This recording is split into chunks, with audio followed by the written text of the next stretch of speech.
this is a watershed change in the global political situation in relation to the COVID dictatorship, the lockdowns, the vaccination programs around the world, and the tyranny and nightmare of the last few years. It will also make a huge difference to the role of the United States in the war uh, in Ukraine.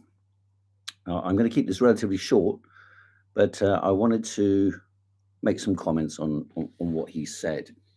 Um, Someone came on and made a comment to me that, well, he's a supporter of the climate agenda and so on. Uh, Robert Kennedy has been a long time campaigner on environmental issues. He's been a fighter on environmental pollution issues for decades. But in particular, he has taken up the issue of big pharma and its influence on US politics and on world politics. He wrote a book called The Real Anthony Fauci, which he didn't actually talk about. He did mention it, but he didn't talk much about it, probably because he figures that his candidacy is the essence of the question.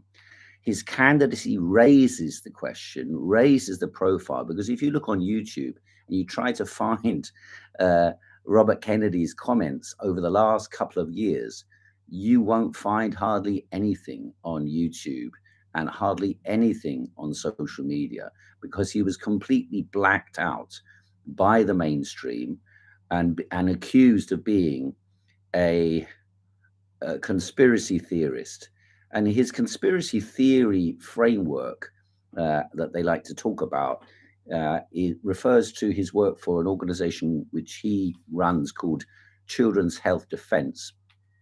And he has basically exposed the role of big pharma, and in particular of Anthony Fauci's control of the NIH in the United States of America over decades.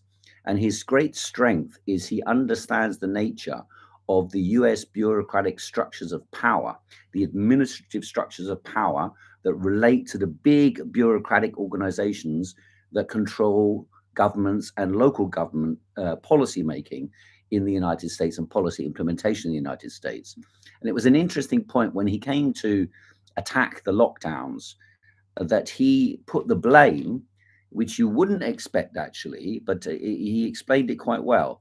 He put the blame on Donald Trump. Now, this will be a bit of a shock for a lot of people because a lot of people thought, who were against the lockdowns, thought, well, Donald Trump was opposed, but he was surrounded by the bureaucracy. And that whilst that is true, that Donald Trump could turn around and say, well, yes, I appointed people who tried to oppose it, but everywhere they came at me and they surrounded me and they forced me to adopt policies I didn't want to adopt. Well, Kennedy quite rightly said the role of a president is to turn around and say no to these people. And of course, what that would mean then, if in the scenario where, for example, Kennedy was elected, I mean, I don't think he will be, but who knows, in such a scenario, that he would then have to go over the heads of the bureaucracies and the local governments and appeal to the mass of the population. Now, of course, it was possible to oppose the lockdowns. The Swedish did it, and they are very strongly social democratic countries. So even though they have a very powerful bureaucratic apparatus in Sweden, still Tegnell, the leading health official in Sweden, was able to turn around and say, I'm not going to have it. We will not introduce a lockdown in Sweden. And the consequence, of course, was that the Swedish came out better than most other countries in the world out of the whole story. They did end up accepting vaccination programs, which they should not have done, in my opinion. But nevertheless, the key question about the lockdowns, he addressed very well. Now, he addressed it both in terms of financial terms and in social impact terms. And there were some statistics he gave. I didn't write them down, so you can go and watch the video underneath. I've got the link to it from the Independent. But when he discussed the influence of the lockdowns on health, for example, he describes, stunted development of children during the lockdowns, such that they normally would start walking at 12 months of age, and they began to start walking at 18 months of age. So you're talking about catastrophic impacts on the health of the population. And he was quite clear that this was an ongoing scenario and that had affected broad layers. And he touched on many, many different aspects of that. In relation to the war in Ukraine, he basically said he would not. I mean, I didn't agree with his overall take about, the positive role of America, but he's speaking to American audience. But he did say basically that the war has got really, there's no benefits to the United States of America of being in the war, and of course, and the continuation of the war is the policy of the Biden administration. He said that they seem to be advised that that they should seek regime change. In other words, the overthrow of Vladimir Putin. And he says quite correctly, if that's the objective of the war, then of the American participation in the war, then Americans should have nothing whatsoever to do with it, and that the events in Iraq and Afghanistan have proven this process is madness from the point of view of the United States of America. What else did he say? Quite interesting is the Trump appointed someone who was with Pfizer, and who then went back to work with these type of people, and he basically said, well, that's not draining the swamp. In other words, that he wants the swamp drained. In other words, Pfizer is the swamp. Now, for someone to say that, given the psychological warfare campaign that has been run in support of Pfizer and its products over the last couple of years, it is quite extraordinary. And the point being this, it's not whether he wins or not. It's the point that he will be given a platform to express these points of view. And the very fact that he's standing will open people up to challenge the stories they've been told over the last few years.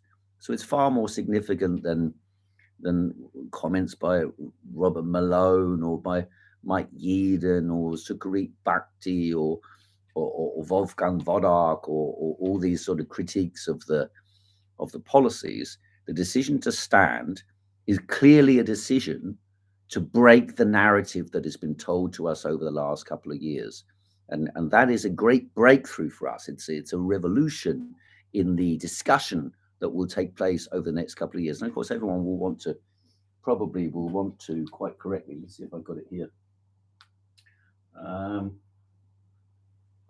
can't see it around actually, but I've got the book somewhere. Anyway, get hold of a copy of The Real Anthony Fauci, and you'll see in there that there are some quite extraordinary studies that he's made there. He's very critical, for example, of the whole AIDS pandemic story, implying that most of the deaths from AIDS were caused by the substances they were given, supposedly to prevent them from getting from HIV to turning into AIDS. And he made in the book, there's a great deal of information about the effects of the vaccinations which was published long before people like John Campbell or anybody like that made any comments about it. Kennedy was pointing all these things out about excess deaths and the connections, temporal connections to certain pharmaceutical interventions. I still have to be a little bit careful because a few days ago, the channel was struck on the grounds. Well, there was a video, an edited video of a speech at Speaker's Corner that was struck, even though the original video was still online in a full version. In other words, the channel had been placed under some kind of blacklist by YouTube for the algorithms to strike it at any moment and with the slightest excuse. So hopefully the fact that Kennedy is able to say things will open the way for the entire pharma and big tech takeover to be challenged. And that's an important breakthrough politically on a world scale. Now, there are many things I just said, many things I disagree with Kennedy on, but this is an opening, a breakthrough, a breach in the dam. And hopefully out of this will come a floodgate of transformation that will open the way for real change in society and for people to challenge the bureaucratic entities. And this is the point he made as well. He said about the CIA, for example. He talks about after the Bay of Pigs, I think it was his father or his uncle who was in charge at the time, and he was lied to by all the CIA representatives. And then he said, well, now we need to smash the CIA into tiny bits. Now, the point is, talk like that can prepare the way for others to gain some confidence and boldness to challenge the existing powers. And at the moment, the tyranny which has been forced upon the world in the name of COVID can only be broken by people standing up and having a sense of confidence. And that's what I think Kennedy's standing opens the way for. So that's why I wanted to make a quick comment about what happened. Have a look at the video yourself. But one of the peculiar things is, when I first saw Kennedy on YouTube video during the pandemic,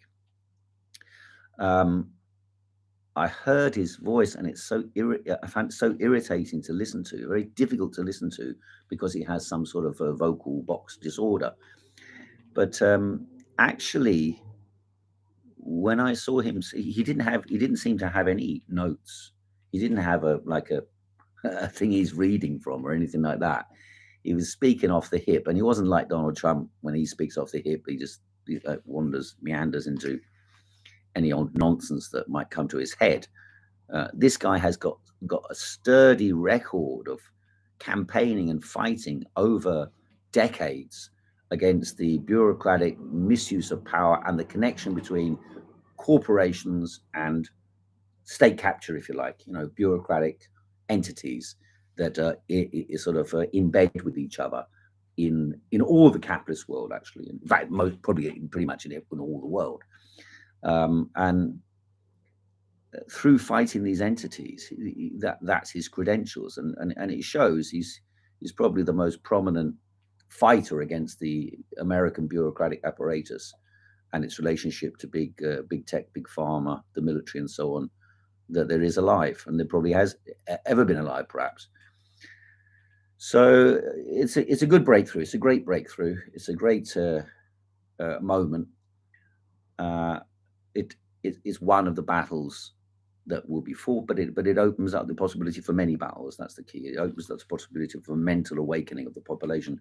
I think one of the reasons why he didn't speak about the vaccinations is because he knows that the overwhelming majority of people in the United States have taken these things, and that his candidacy can open their eyes up to investigate the questions, and everyone will know and will find out that he's written this extraordinary book on the history of pharma and its connection to the US bureaucracy and these vaccination programs, and how this impacted on COVID, and they will be able to discover. And so it's I feel very hopeful about what his role in this process. Okay, I just wanted to make a few comments. That's it. 13 minutes is enough. Okay, I'll be back perhaps with more detail on this when I do some more research on it. Okay, see you later.